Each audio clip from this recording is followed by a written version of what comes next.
ಏನ್ ಮಾಡ್ತೀವ ಪುಟ್ಟ, ರೌಂಡ್ ಮರ ತಗೊಂಡೋಗಿ ಅಲ್ಲೇ ಪಿಟ್ ಮಾಡಿಕೊಂಡು. ಓಹೋ, ನಾನು ಈ ರೀತಿ ಕಲಿಬೇಕಲ್ಲ ಮಾಡೋದನ್ನ.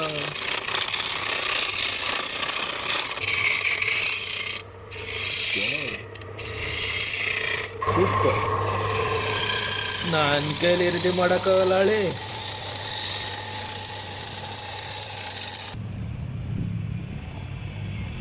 ಮಾರ್ಕಿಂಗ್. ಓ ಪೆವೆ ಕೇಕ್. ಓಹೋ, ಕನ್ನಡಿ. ಆ ಕನ್ನಡಿಗೂ ನಾನೇ ಅವನು, ಈ ಕನ್ನಡಿಗೂ ನಾನೇ ಅವನು. ಈ ಥರ ರಾಜ್ಕುಮಾರ್ ಅವರು ಆ ಕನ್ನಡಿ ತಯಾರು ಮಾಡ್ತಿರೋದು ನಮ್ಮ ಪುಟ್ಟ ಓಹೋ ಅಣ್ಣ.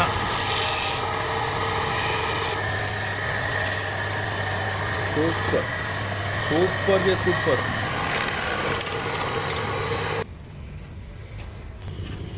ನನಗೊಂದು ಮಾಡಿಕೊಡಿ.